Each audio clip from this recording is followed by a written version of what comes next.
Hey, everybody, welcome back to the Comic-Con podcast. This is Season 2, Episode 9. With you, as always, is me. Well, maybe not as always, but sometimes Zack, aka the Manimal, and my good friend Justin, aka Nemesis Prime. What's up, man?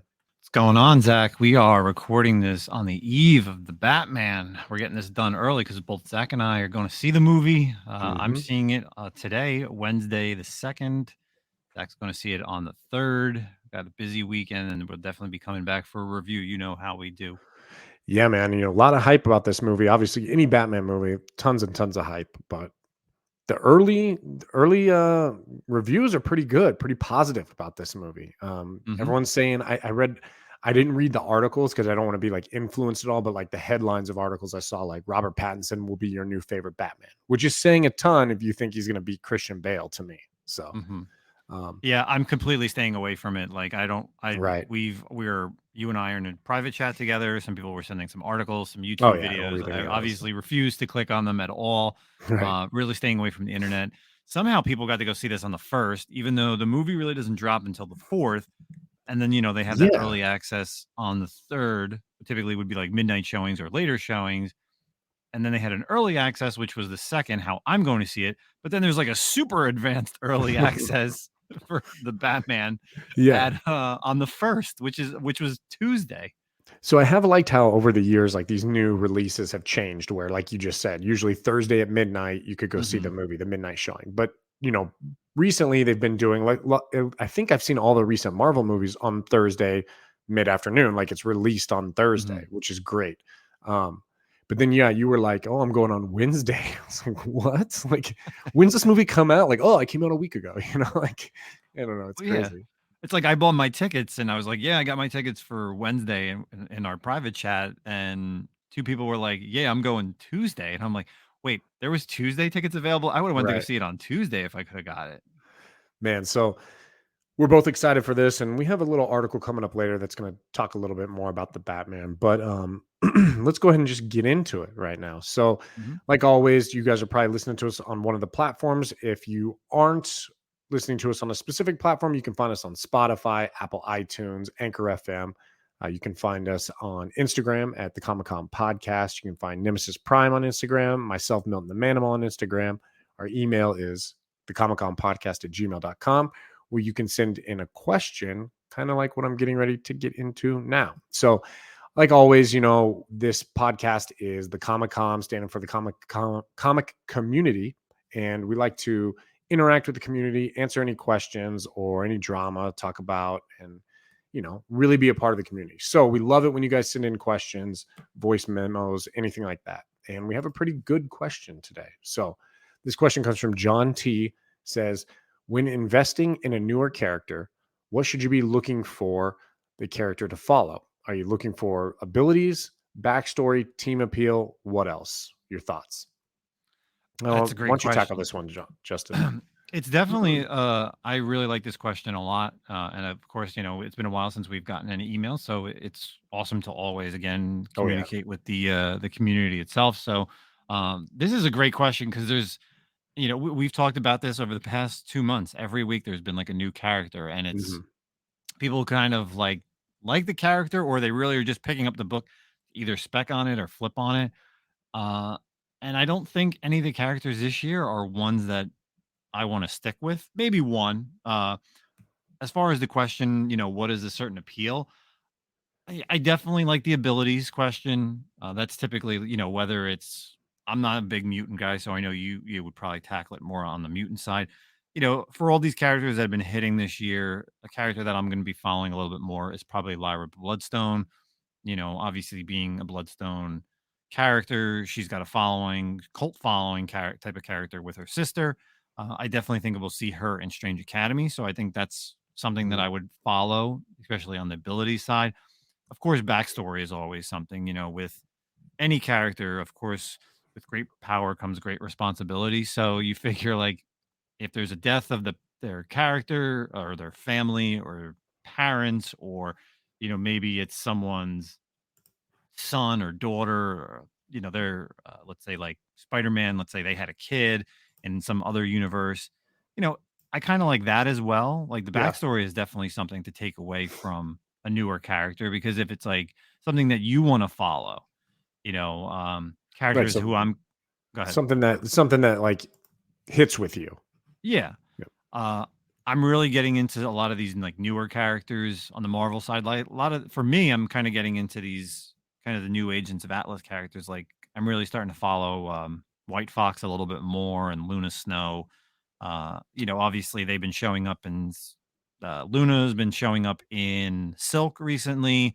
White Fox, of course, had her little one shot in the Death of Doctor Strange. So I'm kind of like going back and reading, because I didn't really pick up all the issues that she was in, like in that second Agents of Atlas storyline. But then like there's that Future First, which gives you their origin story, which is pretty cool. And that's kind of where I'm following these type of characters, especially for newer characters. I don't want to just be like, all right, here's a new character that's coming out this week, let me follow them just because they're hot. Like I don't want to be part of the bandwagon. And I think that's the problem with a lot of people that are getting into comics these days, is they just pick up this first appearance of a character because it's hot, not because they actually like it. Yeah. What do you think? Yeah. I mean, actually, you kind of hit the crux of the situation, in my opinion. Like, there's two ways to follow a character. Like, are you following it for the spec purposes? Are you following it for the book being hot and flipping it and whatnot? And so if that's the case, it's kind of a different set of rules. But if you're following the character, because you like the character and what you're looking for, same thing, different set of rules. We've spoken a lot about, I think it's pretty obvious, Justin and I's opinion of these changing legacy characters and making younger versions of them and changing their race and their sex and their sexual orientation is not very appealing to us. Like, come up with a new character, create someone new. Like you said, that I didn't even think about, the Agents of Atlas are a great example of new characters that really aren't a recreation necessarily of any old character. It's kind of like, hey, we're going to go out on a limb and make new characters. Have they hit really fast and hard? No. But we're seeing them kind of grow. And that's how all these characters do start. All the good ones are an exponential, or not exponential, but a gradual growth. Like Swordmaster is definitely climbing the ranks there in terms of characters. One of the characters I like recently that came out is a Clown Hunter. I don't know why. That character appealed to me. I always like it when they create a character, right? And then they kind of give you like a backstory for him that happened before, but you didn't necessarily see it, but they were actually able to kind of give you information that feels like he's been there all along, but even though you weren't reading him in the pages and he wasn't present in those pages, there's something about that I really like. I think the character of Clown Hunter is really cool. In terms of the Batman universe, I think there's certain characters which we spoke about that he will play well with in terms of like readability. Like, him and Red Hood are great. Him and Ghostmaker are going to be awesome together. I think those are two great characters that you can have Clown Hunter kind of interact with. I guess though, to answer the question though, in terms of like readability, I don't really know what it is. I don't typically look for a character, I don't look for there's no abilities or backstory or team appeal. For me, it just kind of happens, if I'm reading the character, if I like the dialogue and the interaction that the person is. I always think it's horrible to introduce a character in a team book. I genuinely think it's awful, because they never get the due that they deserve. You're never going to get a new character to jump to the forefront. And this wasn't her first appearance, but you've heard me talk, I'm sure, about how much I hate Bendis's Justice League. And I think Naomi's inclusion into the Justice League is doing her character such a massive disservice, especially to DC fans, because she's in the Justice League and it feels forced. Every situation it's forced. Bendis is bringing his baby to like the front. He's giving her too much attention. And bro, she's up there against Wonder Woman, Batman, Superman, Flash. Like, come on, man. Like, Yeah, you can't hold your own here. To try to push her to the forefront is like power set. I think it's too much for the readers, and I don't feel like that's a good look. You have to let the character develop on their own and then bring them into a team aspect if you're going to do that. So, now in terms of spec and flipping, well, shit, dude, I don't know, man. I mean, flavor of the month with that, best bet is to just pick up every new first appearance of a character, hold on to it a bit, and see what happens with it. So, yeah, I do like your take on the team thing, because there's characters in what's the big team right now, or big team book that's been ongoing, is Strange Academy, and there's a lot of characters in there that would they work well by themselves, or is the only Right. way that they will work is on the Strange Academy, like over the next couple of seasons or series, I Yeah. should say, because that's kind of the way they're going to do is different school years. Like, like Emily's a cool character, Doyle Dormammu's a cool character, and then you have a few other the ones, but will they get the love and attention they deserve? Because they obviously, with there being so many new characters in that series, there's people that are reading that be like, oh, I could really like this character more, but Right. he or she is not going to get the play that they would get unless they're going to be in this group. Right. It plays the opposite as well with like a new team like that, like Strange Academy, all new characters, all young people. But the writing and the story has to focus an arc on, there's always going to be one primary character or two, Mhm, like, that the arc's going to follow. And then the other individuals are going to suffer a little bit in terms of character development. So, mhm, yeah, I don't know. I think if you're going to introduce a bunch of new characters at once, the team aspect, like a team book like Strange Academy, where they're first issue, all first appearances, that's great for an initial, uh, appeal there. But then you got to branch away. Like, but some of those characters, like you said, I mean, can Doyle Dormammu handle his own book? Shit, I don't know. Probably not. yeah, probably not. Um, what one of the great team books that was like, there was a couple first appearances in it. God, it was so awesome. Avengers Arena.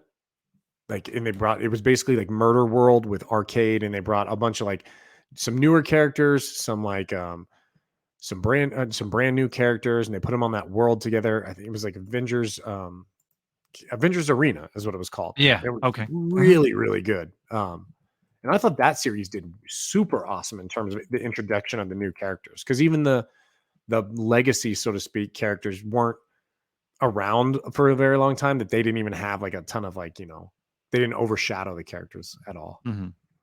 That Yeah. was a really fun one.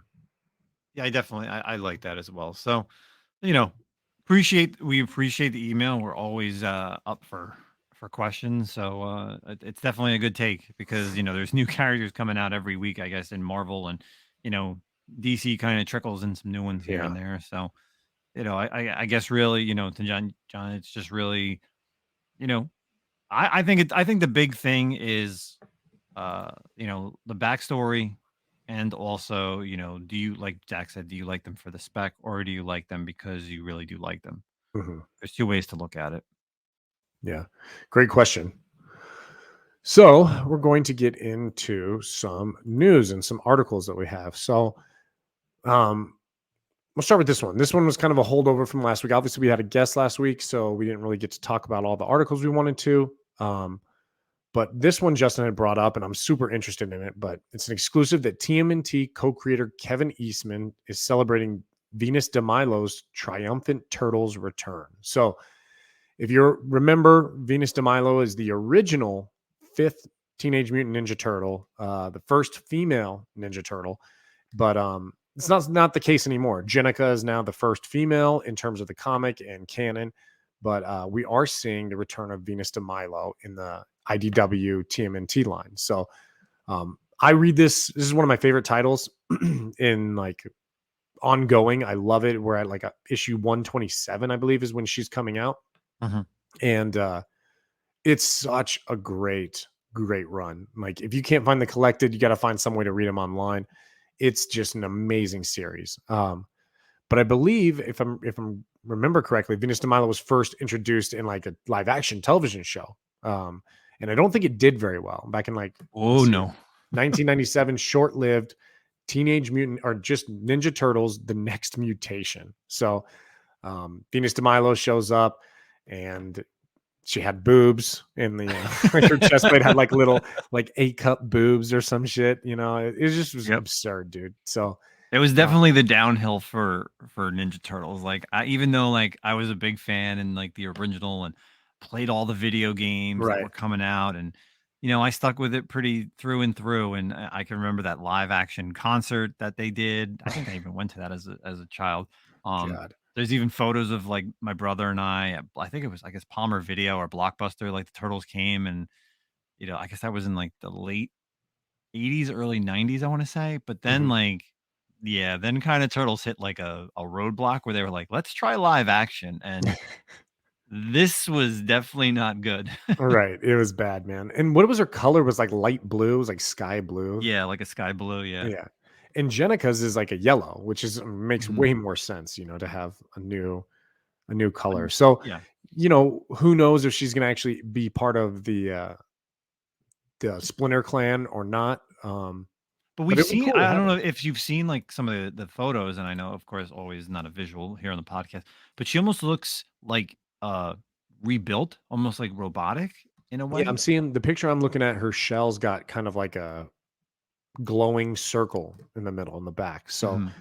um I don't know. There's a lot going on right now in the Turtles line. There's a whole part of New York City that's called Mutant Town, and all a whole bunch of the population was mutated, and the turtles kind of live in there with a bunch of other people. And so where she's going to come in and what role she's going to play is will be very interesting. I'd like to see.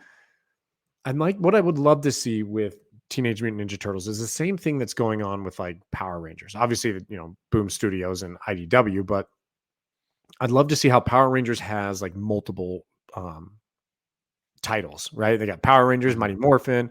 Um, God, I can't remember Go all Power Mighty. Rangers. Yeah, yeah. So they've had all these and they're ongoing. I'd love to see more of the turtles. Really, I mean, we're at issue 127. Occasionally, they have little mini series, like 5-part, six issue mini series. But it'd be really great to like have another ongoing for in the turtle universe with more characters. Because it's getting a little cramped.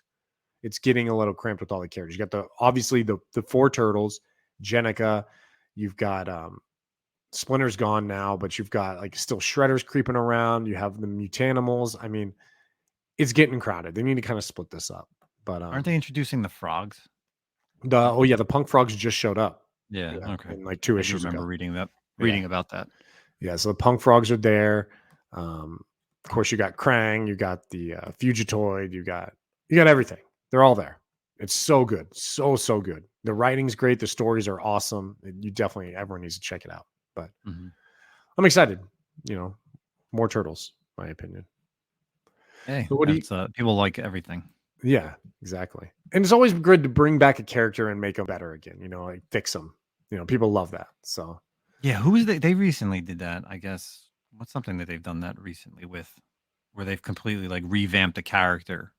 that used to be Uh bad that no one liked. yeah.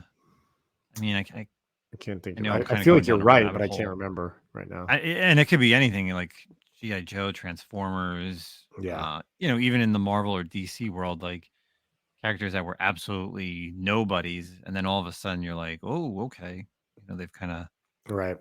No, I can't think of who it is. yeah. But Have to think about that offline. so what do you got? You got a good one?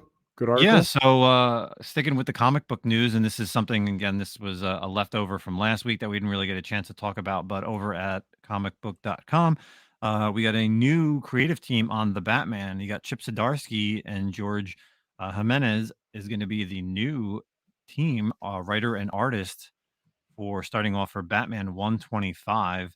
Starts off a 6-issue story arc known as Failsafe, kicks off July 5th, which is kind of odd because aren't they at like 120 now, like 121? So Yeah. how are Um they? I guess they're taking a little bit of a hiatus on the Batman. I got the book Um, right here. What is it? yeah, That the just came out. one, yeah, it's like got to be like 121. And this is like a book that comes out, it was coming out every 2 weeks. Yeah, But 121, you you're right. figure, yeah, April, May, June, July. Yeah, so actually now I guess it's going back to monthly. So yeah, so 125 is going to be the next landmark. This is Chip Zdarsky's big takeaway after, of course, Zach's talked about it multiple times here on the show for Daredevil. Chip's also done quite a bit of, he also did that Spider-Man life story as well. But this will mark Chip Zdarsky's latest contribution in the Batman mythos following his Black Label Max series, Batman the Knight, and stories in the Batman Urban Legends, which we've also talked about, and Batman Black and White. So, um, really interested to see what's going to happen. Quoting here, Zdarsky says, the failsafe arc will follow Bruce Wayne as he is having nightmares of a future he can't stop. There's a chance he may not make it back to the future, as it's a startling enemy from Batman's past has one relentless goal to end Batman. So No idea who that could be, whether it be a new character or an old character. But what we've seen more recently, bringing in a lot of these other characters that's not Joker. Hmm. They've been pretty good story arcs. Yeah, I'm excited. I love Chip Zdarsky.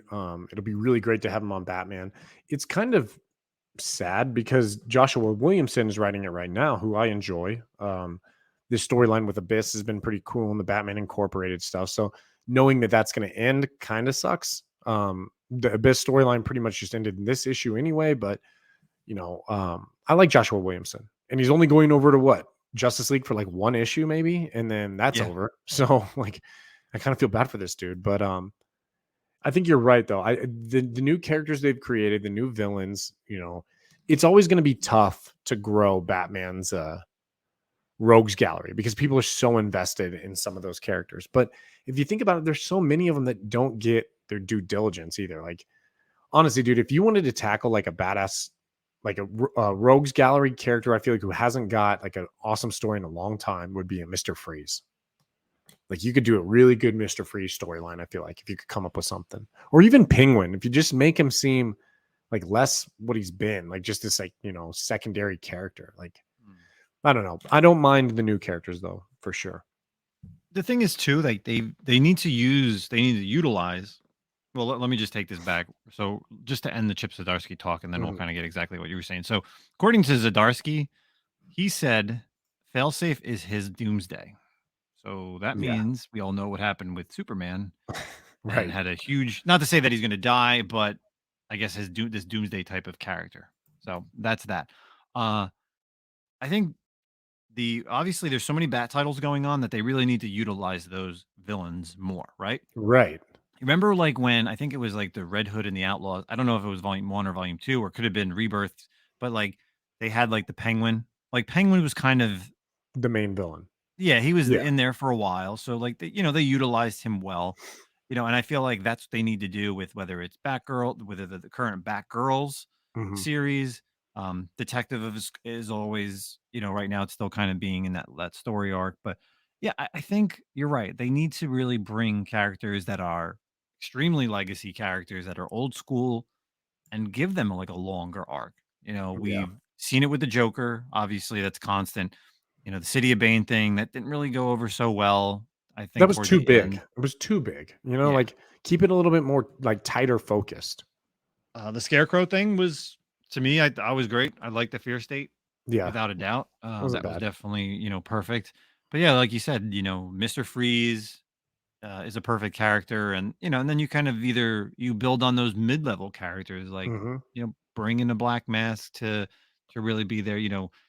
I think they've kind of changed Clayface a little bit Right. since the Rebirth, but he would have been a cool character to kind of revamp and give him maybe even like a different set of powers. This is a dumb question because I'm sure you read this, but the All-Star Batman, not the old one, like the reboot, but it was like a little mini series, and it was Batman with and it was basically about Two-Face. Do you remember that? Oh, yeah, it was like 16 issues. I think Uwe Yeah. Snyder did that with, That was Romita really Jr. Yeah, that was really cool. Like, I really liked Mhm. that run. Um, it was really awesome. It focused on Batman. It focused on uh, Two Face. Just single. I think they had some KGB was in there as well. But actually, I think isn't that the run where KGB shot Robin? I believe that might have even happened at the end of that. But Possibly. Yeah, it it's was been a while awesome. since I I read. Yeah, loved how yeah. they just took that little arc and they focused on one of these legacy type villains, and that was it. It was really good. Something like that, man. Mhm. So, well, that's cool, man. Chip Zdarsky to Batman.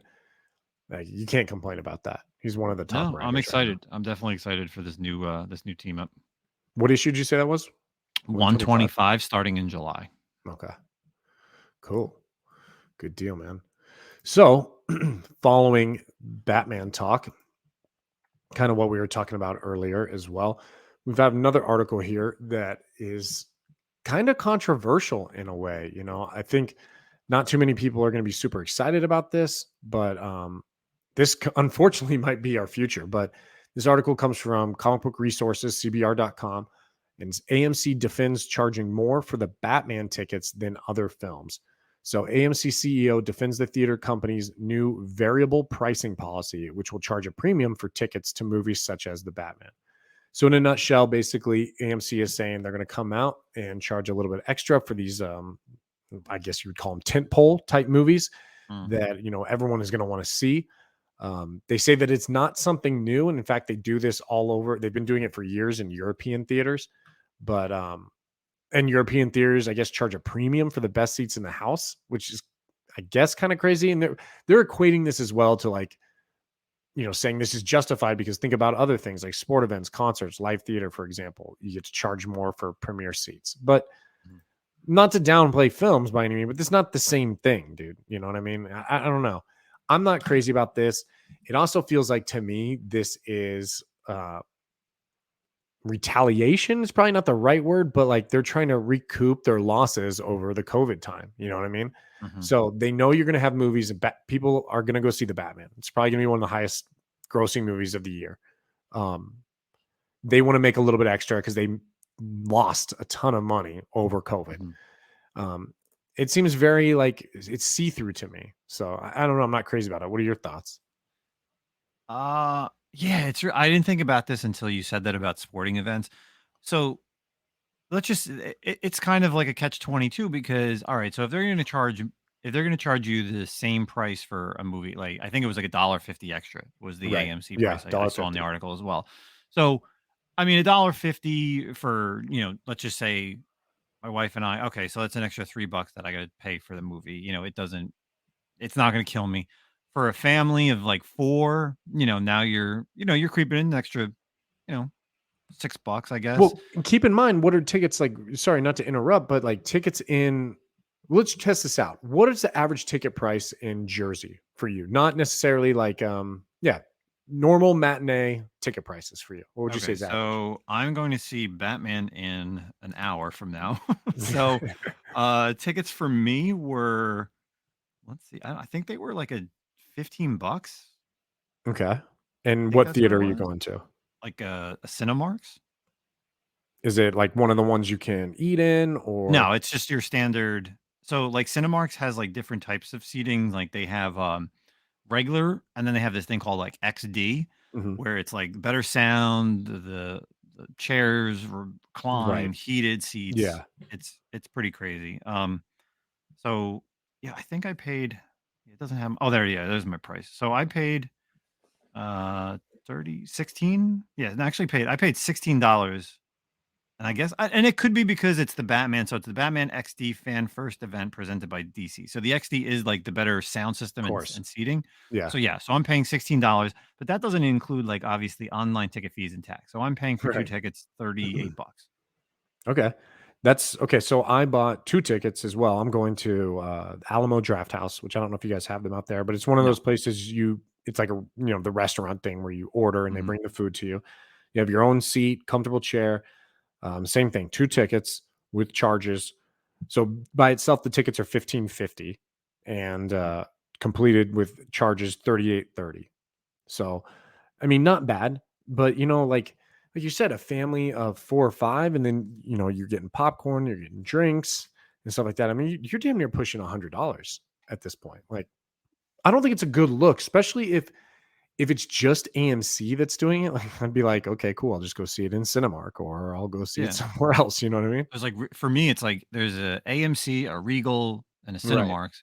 I like the Cinemarks because it's one of the newer theaters around me. It's clean, so you know, Mhm. I kind of like that. But so getting back to what I was gonna say was, if it's kind of like sporting events, like let's just say you want to buy the movie tickets, but then you get screwed and you're in like the front 2 rows where your head's really up high. So then Right. those people really should be paying cheaper, in my opinion, than if it's Very kind of like a true. sporting event, because it's like you're not really enjoying the movie. You're just going to see the movie. Right.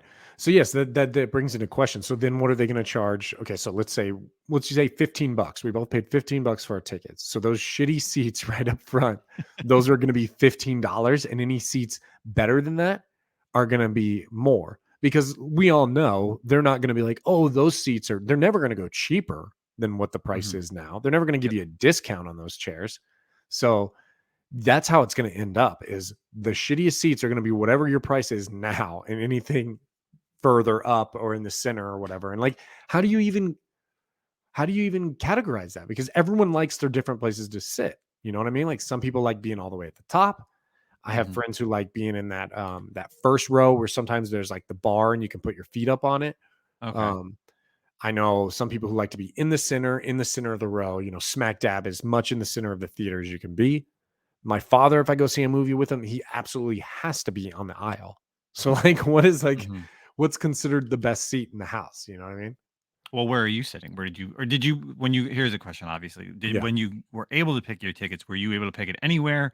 And where did you pick it? Or did you get kind of beat with like, oh, my last two tickets and I had to pick here? Yeah, I got to the party late and I had to pick like 2 seats that were available, but they're still good. I think they're actually that first row of like the not the shitty first row, like way up Mhm. front, but like the first of the main row, I believe. In the Okay. center, but good. Like I'm not craning my neck at all by any Yeah. means. Okay. For me, I typically always get the aisle seats towards the top Yeah, because in the event that like I want to be able to leave, if I got to go to the right. restroom or God forbid take a phone call, whatever the case may be, I can literally run down the stairs and come right back up. Like I don't got to be like, excuse me, type of thing. Right. Like I plus, and agree. also if you get the last seat, and in the event that I go to the movies, just by myself, I always don't have to worry about people. Like I only have to worry about one person next to me, not like Right. a person on the left, person on the right, chatting. You never know, whatever. Yeah. Yeah, I'm kind of an aisle type person. I think maybe it's because that's when we were growing up, that's what we always did because that's where my dad always wanted to sit. Hmm. So yeah. I All don't know, right. man. I don't know. It sucks because obviously they picked, I'll be honest, AMC picked the right movie to do this on. And they're gonna see a ton of profit because of this. Um, Hmm. but I don't know if it's Well, gonna go over well, man. This is kind of the wrong time to be fucking with people and money, man. Like this is not like it's like, hey, dude, we're on a massive recession. There's war, possibly World War III looming. Um, hmm what oh god. If inflation's super high right now, some people don't have jobs, everything's kind of coming back from COVID finally. And you're like, hey, look, one of the few escapes and releases you have, we're gonna go ahead and charge you more. Like, I don't know, dude. Not a good look in my book, but yeah, definitely not for the first really big blockbuster of 2022. right, for sure. So, So speaking of Batman, and then we got another article to stick with the Batman stuff. So over at direct.com, there's an article that, it's gonna piss some people off and maybe ooh. make some people happy, but Batman director reveals why he will never make a Marvel movie. So according to Matt Reeves, of course, if you don't know Matt Reeves, Batman, duh, says he wouldn't visit the MCU. Reasons being, and he quotes, he says that I have much respect for Kevin Feige and also for the Marvel filmmakers, but to be honest, I just don't know how I would make my way through it. There has to be some level of discovery for me where I have some freedom to find my way. If I had to come into something that's already set too firmly, then I think I would get lost. And I don't Mm, think they would be happy with me either. So I get that. I get that too. You know, Like, I mean, Marvel's tough right now because you have to fit within the mold of what Marvel's planning. Like the thing it's a catch 22 with the MCU, you know, like it's all great to have, you know, new characters showing up, popping in and out of these movies, but there is an overall theme and story on these phases, and you got to kind of like adhere to, you know. mhm, I would say movies like Eternals are pretty like that's a good one because it's like, look, dude, like Eternals really didn't have anything, didn't touch on anything else larger MCU. You know what I mean? I mean, obviously you could say the Black Knight and the Blade stuff, possibly, but mhm. in terms of their storyline, that was a pretty good place if you were a new director to come into, you know. But shit, You come know, in and try to do Ant-Man 3 and see what happens, you know? Like, but, and then here's what the haters would say on this is that, well, look at what DC has put out because they were given their freedom, right? right, okay. So like But, it didn't look do at it well. this Yeah. way, like Matt Reeves, obviously we've already gotten rave reviews about this movie. It's going to be great from what we've heard. Can't wait to go see it.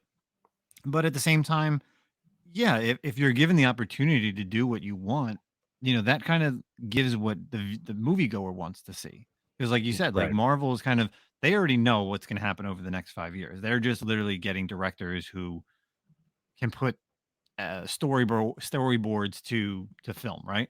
Mhm. There's no drama, there's no dramatization of what they want to see. Like, all right, well, here's Doctor Strange, here's Black Panther, X, Y, and Z Marvel characters. Like with DC or really any project, it's you want to make something that makes people happy and excites people and gets people in the theaters, as well as they don't know what to expect. And I think with the Batman, people don't know what to expect. Peacemaker, people didn't know what to expect. Suicide Squad, people didn't know what to expect. Yeah, we knew James Gunn did Guardians of the Galaxy, so you're like, all right, it's kind of be like that, but it was definitely flipped on its head for like the last two things. Yeah, it's tough, man. It's tough to you look at like the DCEU and like how it had so much potential, right? And it just didn't work out. And I think there's a lot still going on there that like we as, the regular peasants don't know about. They like screwed that whole thing up. But we talked about this in a previous episode, I think, of the Comic-Con podcast, was that the Batman should just be a Bat universe, like cinematic universe. Just Right. focus on that, man. Like they've kind of been talking about it, but there's so much you could do there. Don't bring in Superman. Who gives a shit about where Superman's at?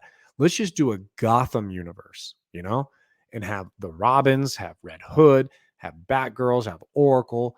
I mean, good Lord, dude. Pretty much Batman titles are the only thing keeping DC Comics afloat for the most reason. You know what I mean? Like, no one's really buying Superman. Flash is probably the only long ongoing that's still occurring besides Action, Superman, Batman, and Detective is the Flash, I think. I don't think there's any long-term ongoing still in No, DC. Wonder Woman kind of recently stopped, Yeah. obviously before the Dark Knights of Dark Metals, but I'm sure at some point, yeah, that'll come back, whether Right. it's legacy numbers or a new number one.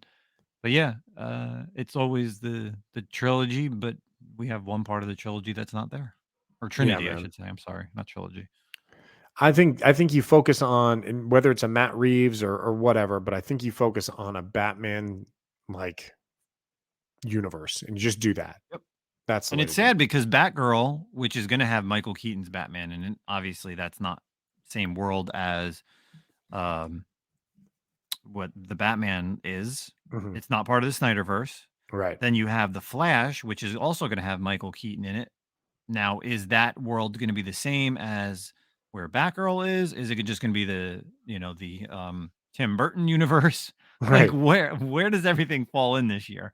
And it's Yeah. fine. Like I don't the Flash movie I think is going to be exactly what Doctor Strange is. Like it's just going to be a smorgasbord of realities and Earths. So it's fine. Like let it be what it wants to be. Maybe that'll reset this whole DC thing. Or like you said, just keep everything separately. Don't need to have these huge crossovers. If the characters cross over, they cross over. It doesn't mean that it's setting up what's next. Yeah.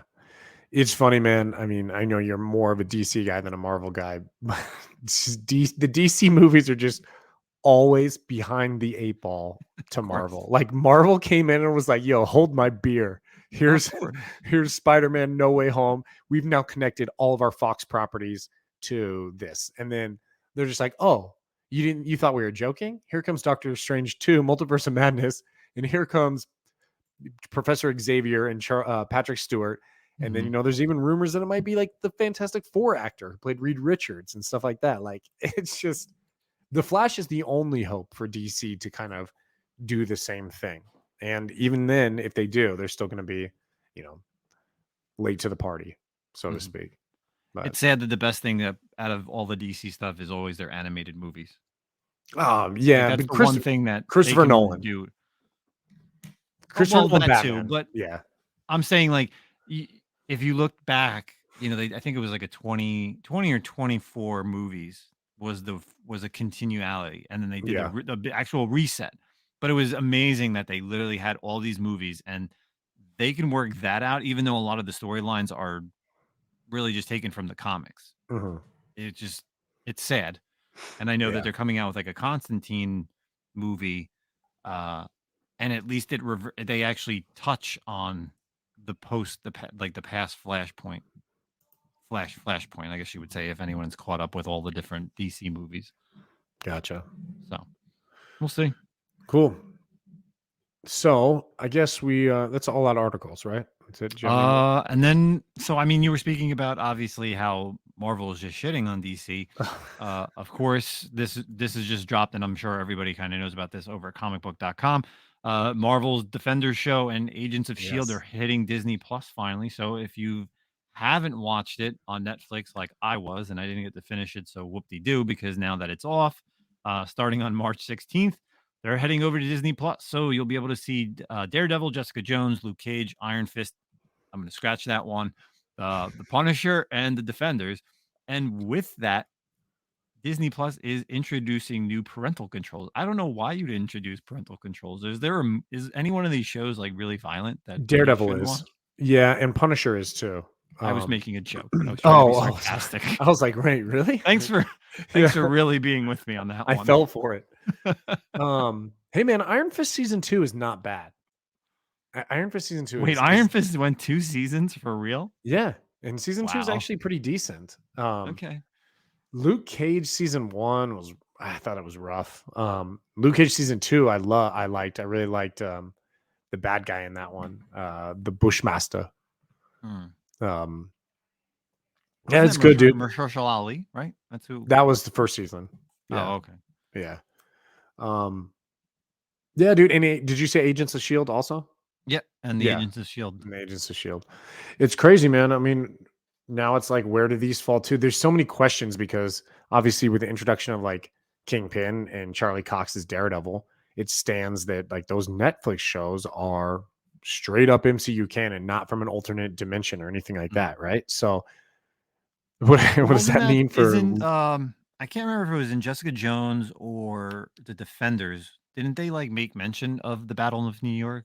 They do in Daredevil. They refer to it as like the big event or whatever. They never actually come out and say any of those characters' names by any means, but they tiptoe around like everything that's happening. But like now, what do you do? Like if it's all canon, I mean, obviously you can recast. Marvel tries to avoid that, but like, is Iron Fist done, or now is the next Iron Fist going to be, the Swordmaster? Or are we just, no more Iron Fist? I don't think they're going to bring back, what's his name? I don't know who he was either, because I didn't watch the show, and he's just terrible. Finn. Oh, yeah. But anyway, it's cool, dude. It's all in one place now. It's great. All your Marvel movies are all in one place. I think the only one not there now is the original Incredible Hulk, right? Yeah, and I don't think the Spider-Mans are on there yet. Yeah, they're not there yet. Yeah. Something's on Hulu, if I'm not mistaken. I remember seeing something that it was on Hulu, and I was just like, okay. But here it is. Like, obviously I'm sure everyone has Netflix and also Disney Plus. I can't imagine someone not having I could see people having Netflix but not Disney Plus if you don't have kids, but obviously, especially if you're into comic books, you would have everything like I do. But I stopped watching Agents of Shield at one point. So now it's like perfect. Now it's like, all right, it's on Disney Plus. I can go back and, watch the episodes I didn't catch, and kind of just finish it off and be like, all right, now I'm done.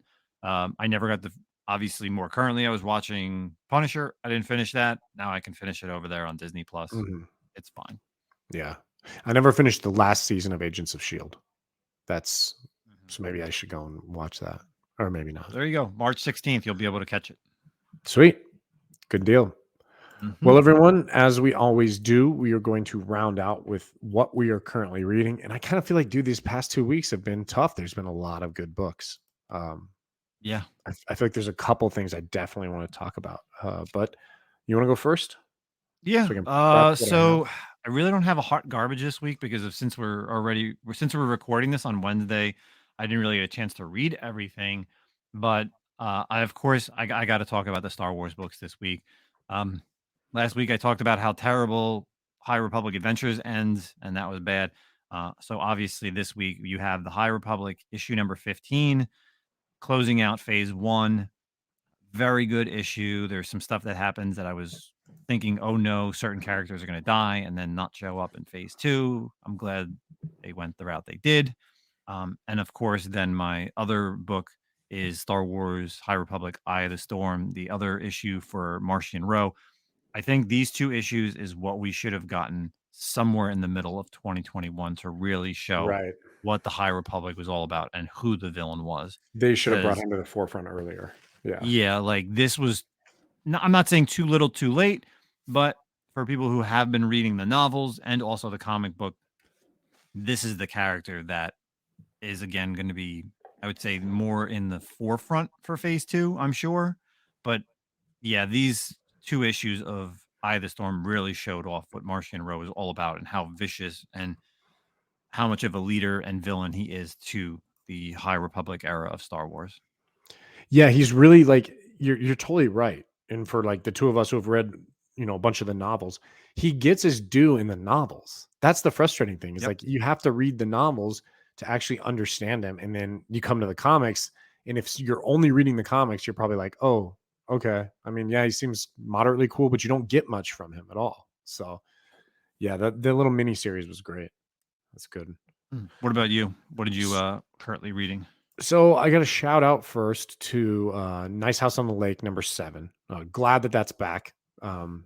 Wasn't an amazing issue. It was good, and I kind of fucked up because I really wanted to go back and reread the first 6 before #7 came out, because obviously we had a hiatus for like a couple months, and the story's kind of, it jumps around a lot. There's a lot of characters, and I wanted to like refresh it, and I didn't. But so I'll probably do that. But I'm really happy it's back. I love that. I love that story. It's so good. But my pick of the week is kind of it's a twofer somewhat. So in Image Comics, there is a title right now. People might be familiar with it, Radiant Black. But Image Comics is just kind of starting their own little universe coming up. It's called the Massive. It's not a great name, but it's called the Massive Universe. And they came out with kind of like a one-shot issue called Supermassive. And it's sort of like a crossover between Radiant Black, an upcoming story called, or new character that they introduced that just came out this week, also called Rogue Sun, and another character that is actually kind of like a what's the word I'm looking for when you pay people to help you get it out? Crowdfunding, like a crowdfunded title. Yeah. So called Inferno Girl Red, and that actually comes out like late 2022 as a graphic novel. So Radiant Black is actually written by Kyle Higgins. Rogue Sun is written by Ryan Parrott, and Inferno Girl Red is written by Matt Groom. So they all kind of come together and help write this Supermassive. And then the other title as well in this is something called The Dead Lucky by Melissa Flores, which I'm not super familiar with that. But anyway, the one-shot Supermassive has all these characters kind of come together, battle this one foe, and operate in this kind of universe, which is really cool. And then Rogue Sun had a #1 issue as well, which I actually haven't finished. I'm about halfway through it when we started reading or started doing the show today. So I really like Radiant Black.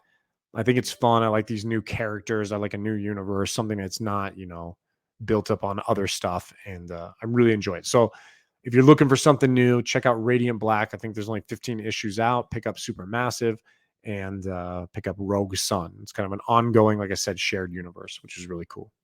Yeah, I didn't know what that Supermassive was. Yeah. And I'm glad you kind of explained that, because I was going to pick up the Radiant Sun today. I saw that in the shops, and I was like, yeah, do I want to grab this? Because I already grabbed like a bunch of other stuff from Image that I need to read. But yeah, I like what you said about that. It is obviously they're building this universe, and that's something that Image doesn't have. Right. And here's the thing too, if you're looking for first appearances, technically Supermassive, I think, is going to be the first appearance of Rogue Sun, because I believe it came out last week. Supermassive did. And it's a big book, and bro, they're selling it for $5.99. Like Marvel or DC would be selling this as like a $10 book, the size of this thing. It looked pretty thick. Like a square bound. Yeah. And so first appearance of Rogue Sun and Inferno Girl Red are going to be in Supermassive, and then their ongoings are coming out now. Like I said, Rogue Sun 1 just came out this week, and Inferno Girl Red later this year. So definitely check them out. They're cool, man. They're fun. All right. I definitely will have to get into it. I do have a few issues of Radiant Black. I just didn't get far into the series just because there's way too much stuff coming out. Right. Yeah, maybe I'll have to pick it up. And like I said, Rogue Sun, I saw it on the racks, and I wanted to pick it up, but now that I know that it's going to be a whole part of the shared universe, I think that's the way I'll go. Yeah, let me know what you think about it. So that's all we got this week, everyone. We're recording this, like Justin said, on Wednesday, March 2nd. We'll be dropping on Friday, March 4th. But both of us will be seeing Justin tonight, seeing Batman. I'll be seeing it tomorrow, so early recording. And we'll do a Batman review. Maybe damn right, man. We haven't done a DC one. Yeah. Sunday or Monday? What are you thinking? Drop on Monday, may probably do a Sunday one, or maybe after you get done seeing it tomorrow on Thursday, maybe we'll do a late night one. Oh yeah, but drop on like probably Monday. Well, yeah, we would drop it later than this, of course. So yeah, depends on how many times I want to go see it before I want to talk about it. See, you always go see him like 3 times. I'm a one and doneer. I'm just gonna see him once. I don't know. I heard it's a long movie, so I don't know. Can I sit good. through it? Yes, I can, because I've sat through many versions of Lord of the Rings. Yes, hell yeah. Cool, everyone. Well, enjoy the weekend. Hopefully you all get to see Batman as well, so you can enjoy our spoiler-ridden review when it comes out. And we will catch you next week. Later, everybody. Peace out.